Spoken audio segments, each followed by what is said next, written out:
Hi welcome সবাইকে আজকের ভিডিওতে। এই ভিডিওতে মূলত আমি দেখানোর চেষ্টা করব গুগল শিটকে কাজে লাগিয়ে আপনি কিভাবে এই ধরনের একটা ড্রপ ডাউন লিস্ট তৈরি করবেন। আমি একদম স্ক্র্যাচ থেকে দেখানো শুরু করছি। সো আমি এখানে একটা আলাদা শিট নিলাম। তো ডেফিনেটলি আপনি তৈরি করার জন্য কাদেরকে কেন্দ্র করে আপনি ড্রপ ডাউন লিস্ট তৈরি করতে চান সেরকম লিস্টটা প্রথমে এখানে তৈরি করতে হবে। আপনি যাদেরকে অপশনে রাখবেন, এখন আপনি কোন সেলে তৈরি করতে চান, আপনি কি এই সেলে নাকি এই সেল নাকি এই সেল, আপনি আপনার ইচ্ছা মতো সেল চুজ করবেন। ফর নাও আমি এই সেলটা চুজ করলাম।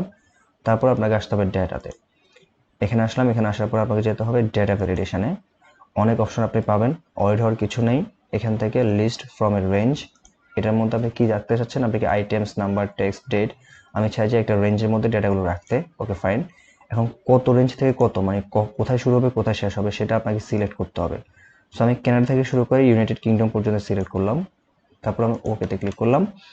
এখানে show drop down list in cell, yes এটা আমি রাখতে চাই। অন ইনভ্যালিড ডেটা, এটার মানে হচ্ছে যদি কেউ কানাডা, অস্ট্রেলিয়া বা আমেরিকা বা ইউনাইটেড কিংডমের বাইরে গিয়ে অন্য কোনো কিছু লেখার চেষ্টা করে ম্যানুয়ালি, তাহলে সেটা অ্যাকসেপ্টেড হবে না। অটোমেটিক্যালি একটা ওয়ার্নিং দেখাবে, আমি সেটা একটু পরে দেখাচ্ছি। সো আমি ওয়ার্নিংটা রেখে দেবো এখানে। তারপর আমি সেভে ক্লিক করব। দেখেন আমি যখন এই জায়গায় ক্লিক করি তখন আমার ড্রপ ডাউন লিস্টটা তৈরি হয়ে গেল। তো একটা আমি যে ওয়ার্নিংয়ের কথা বললাম সেটা হচ্ছে অনেকটা এরকম। আমি চাই এখন এই জায়গায় এসে আমি আমার ইচ্ছা মতো কিছু লেখার চেষ্টা করলাম। সো খেয়াল করেন আমাকে অটোমেটিক্যালি ইনভ্যালিড দিয়ে একটা নোটিফিকেশন দেখাচ্ছে, ইনপুট মাস্ট ফল উইথিন স্পেসিফাইড রেঞ্জ। ওকে, সো এটাই মূলত আমি ইনভ্যালিড ডেটা দিলে কি হবে সেটা, কারণ আমি ওই জায়গায় এনেবল করে দিয়েছিলাম এই জন্য দেখাচ্ছে।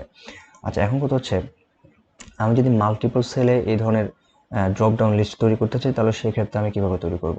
এখন আপনি যদি মাল্টিপল সেলে তৈরি করতে চান, সো প্রথম যে কাজ করতে হবে সেটা হচ্ছে মাল্টিপল সেল আপনাকে চুজ করতে হবে। করলাম, করার পরে ঠিক আগের মতো আপনি ডেটাতে আসবেন। ডেটাতে আসার পরে আপনি ডেটা ভ্যালিডেশন আসবেন। আসার পর আগের মতো সব কিছু ঠিক থাকবে। এখান থেকে এতটুকু সিলেক্ট করলাম, তারপর আমি ওকেতে ক্লিক করলাম। এবার আপনাকে এখানে সেভে ক্লিক করতে হবে। সেভ আমি ক্লিক করলাম। ক্লিক করার পর দেখেন মাল্টিপল সেলে কিন্তু লিস্টে চলে আসলো। এই যে মাল্টিপল সেলে লিস্ট চলে আসলো। আচ্ছা, মাল্টিপল সেলে কীভাবে আপনি লিস্ট তৈরি করবেন সেটা আমরা দেখলাম। এখন কথা হচ্ছে আমি চাই আমি বারবার এটা তৈরি করব না, এক জায়গায় আমি তৈরি করবো, সেটাকে আমি বারবার বিভিন্ন জায়গায় পেস্ট করব আমার ইচ্ছা মতো।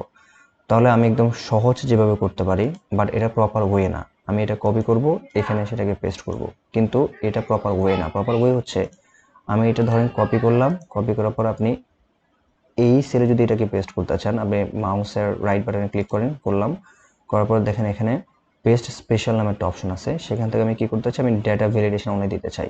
ওকে দিয়ে দেন, এই যে চলে আসলো। ঠিক আছে, এটা হচ্ছে বিষয়। আপনি যদি অনেকগুলো সেলে একসাথে দিতে চান তাহলে আপনি আবার এখানে আসেন। এখানে আসার পরে আপনি কি করলেন, আপনি পেস্ট স্পেশালে এসে ওই যে আগের মতো কি করবেন, এই যে আগের মতো আপনার ডেটা ভ্যালিডেশন অনলিতে ক্লিক করবেন। এই যে চলে আসলো সব। ওকে ফাইন, আশা করি এতটুকু বোঝা গেল। তারপর হচ্ছে ধরেন আমি চাই যে এগুলো আমি রাখবো না, সব কিছু আমি ডিলিট করে দেবো। সো আমি যেটা করতে পারি, আমি এখানে সবগুলো সেলকে, কলামকে ডিলিট করে দিতে পারি, বাট আমি এটা করবো না। আমি যেটা করবো এখান থেকে এই যে আসলাম, এসে আমাকে যেটা করতে হবে সেটা হচ্ছে আমি এখান থেকে ডেটাতে চলে যাবো। আবার ডেটাতে আসার পরে ডেটা ভ্যালিডেশনে যাব। সো আমি রিমুভ ভ্যালিডেশনে ক্লিক করলাম, সব চলে গেল। মানে ভ্যালিডেশনের যে ফাংশনালিটি ছিল সেটা মূলত রিমুভ হয়ে গেছে। এটা হচ্ছে বিষয়। আশা করি আপনাদের জন্য ভিডিওটা হেল্পফুল হয়েছে। যদি আসলেই হয় তাহলে ভিডিওটাতে একটা লাইক দিন এবং বেশি ভালো লাগলে একটা সাবস্ক্রাইব করতে পারেন, যেটা আমাকে হয়তো মোটিভেট করবে আরও বেশি বেশি ভিডিও বানানোর জন্য। থ্যাংক ইউ, আসসালামু আলাইকুম।